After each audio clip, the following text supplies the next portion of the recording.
지원본부 홍보관리 팀장이 계속합니다. 수학생활이 함께 진행됩니다.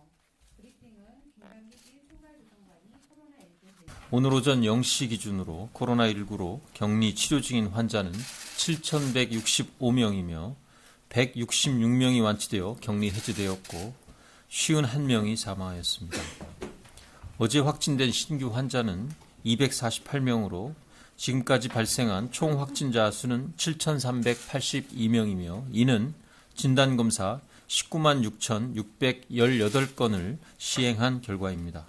3월 2일 첫 번째 생활치료센터 개소 이후 3월 8일 현재 10개의 생활지원센터가 2,187명 정원으로 운영되고 있으며 1,602명의 환자가 입소해 있습니다. 오늘 제천에 있는 건강보험공단 인재개발원과 구미 소재 LG디스플레이 기숙사를 생활치료센터로 추가할 계획이며 내일에는 경주 외곽의 현대자동차 연수원을 개설하여 주초까지 총 3,000명이 입소할 수 있도록 준비하고 있으며 이번 주말까지는 4,000명 규모로 확충할 것입니다. 생활치료센터별로 의료 지원을 위한 종합병원을 배정하고 화상진료와 전화상담 등을 통한 모니터링을 통하여 환자의 건강 이상이 발생하는 경우 즉시 이송하는 체계도 강화할 계획입니다.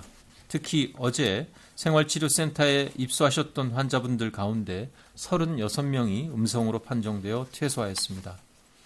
대구 지역은 신규 환자 수가 감소하고 있고 격리 해제되는 환자들이 늘어나면서 전반적으로 확산 추이가 진정되고 있지만 여전히 많은 확진 환자들이 발견되고 있습니다. 코로나19 확산을 방어하기 위하여 범정부적인 역량을 집중해 한층 더 노력해야 되는 시점이라고 평가하고 있습니다.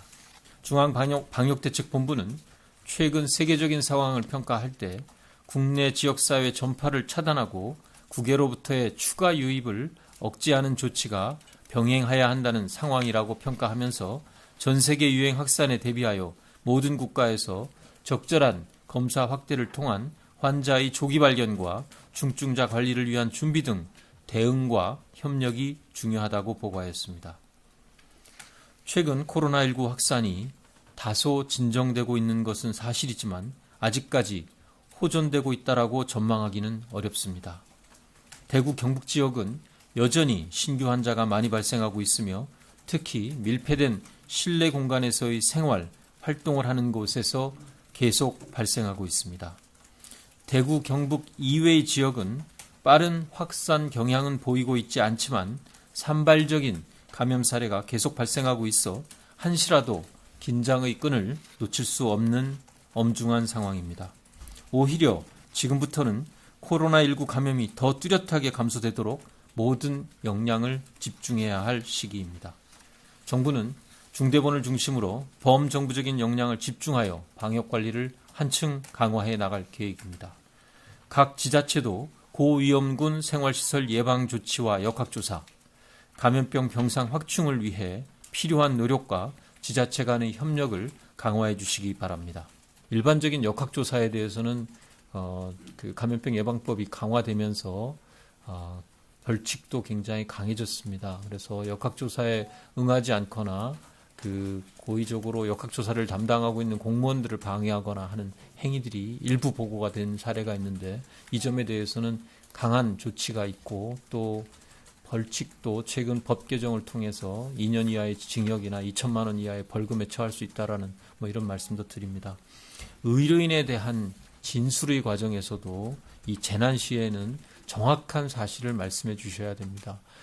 이 경우에도 정확한 사실을 말씀하지 않는 경우에는 지금 감염병 예방법에서도 의료인에 대해서 정확한 사실을 말씀하지 않았을 경우 고의로 이 경우에는 과태료를 1천만 원 이하까지 부과할 수 있는 그런 처벌도 가능하다라는 말씀드리고 또 지금 해당 병원이 다른 법적인 조치들도 강구하고 있습니다. 다만 저희가 안타깝게 생각하는 것은 특정 지역, 지금 특별히 저희가 감염병 관리 지역으로 관리하고 있는 지역